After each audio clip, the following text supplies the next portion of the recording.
I'm here at my new club, Canvey Island, and we've got a special guest, Woody from Woody Sevens. Can you tell me what Woody Sevens is? So Woody Sevens was initially just a day at a rugby club for girls rugby because there was nothing about. It slowly became apparent that sides weren't attending because they didn't have the numbers back in the day. So we made it sevens, we allowed it to be barbarians. It grew into a 2-day event, a night of sort of camping and partying and a day of rugby. And when I left my last rugby club, before going to a new one, I stopped the event because obviously it was part of the main rugby club, but they didn't continue it. So one of the clubs phoned me up and said, please Woody, do it.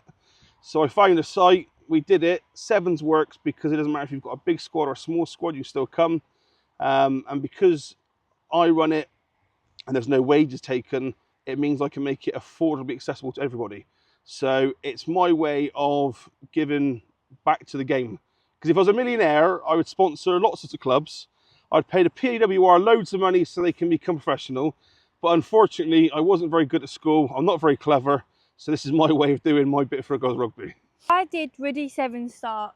It was started out of frustration because there was nothing out there. I had all the age groups at my club and no club could host us and no event wanted to put on a girls event. So an old sergeant of mine used to say he didn't want problems, he wanted solutions. If something went wrong, he wanted us to go to him and tell him how we're going to fix it. So I've tried to live by that. So the problem was there, so this is my way of trying to fix it. How long has it been going for? So Woody Sevens is 7 or 8 years old now. 2 years of COVID in between that, but yeah, I think 2025 is its 8th or 9th year. Oh. How can people sign up? So there's loads of stuff on our social media, but the easiest way is to go to our website. Up the top, you'll see info, tickets, merchandise up there. Click on the tickets, have a look. The good thing about our event is all you need to pay is the side entry, which is £125. Once you've paid that, we give every club up until about 9 weeks before the event, because we understand that recruitment will go one way or the other. They need to fundraise. It's a nightmare for me because it means I don't know how much money is coming in. I don't know how many players and people I've got until 9 weeks beforehand. But I like to make things difficult for myself. It keeps me on my toes. When's the next one? So the next one is the first May Bank Club weekend of 2025, which is from the 2nd to the 5th of May. Why are events like Woody Sevens important for growing girls rugby? I think there's a number of events out there at the moment. I think what sort of stands ours out a little bit, and there's a couple of others very similar. It's just for the girls. We've had clubs come to us who have gone to other events with a boys section, thinking that they would get the same treatment. They don't. Woody Sevens is just about the girls. We have female referees, so the girls can see that there's other avenues within the sport. It doesn't have to just be playing. All the games are for the girls. Everything is geared up about giving them exposure, enjoyment, and a chance to make memories, because that's what tours are all about. You don't remember the rugby, you remember all the silly things, like your friend getting stuck in the tent, or somebody falling over and landing in a pile of muds, or somebody being late and being told off because they're not wearing the right clothes. Those things that stand out, and that is what Woody Sevens tries to give. Yeah. And where does it happen? Where do people have to go?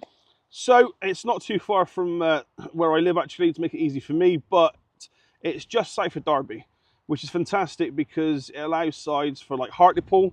They came down to us. Manchester's not too far, so Trafford to come across. We even see sides from Wales, even sort of South Wales. The Knights and the Arrows came up, but also even down sort of as far as London. We have Aylesbury. Their team came up with Leighton Buzzard and Tring. Right down to Sheppey Island came up this year, South Bristol. Our location being so close to the Midlands does allow a lot of teams to come in, which is great because there's nothing worse than playing the same teams week in, week out, especially when you get to a point where you start playing representing rugby. So you know the girls, you train with them, you play against them at club level. It just adds a bit more variety. And this is why the way we structure the event is Saturday you'll be placed in a pool that is against sides that you cannot face, that are too far. So Hartlepool, I think this year had South Bristol. It's too far to play against each other.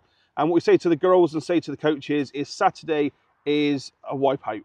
You may get beaten by loads, you might lose by loads. What it does is it allows me to see the strength of the teams. So Sunday, when they go into the semi-final and a final, because every team plays a semi-final or a final, it allows me to make those matches a bit closer. So the games are a bit more interesting, a bit more enjoyable for the girls. But every girl gets a medal, and every girl gets a 50-50 chance to get a trophy, so it's not too bad. Thank Happy you. days. Have a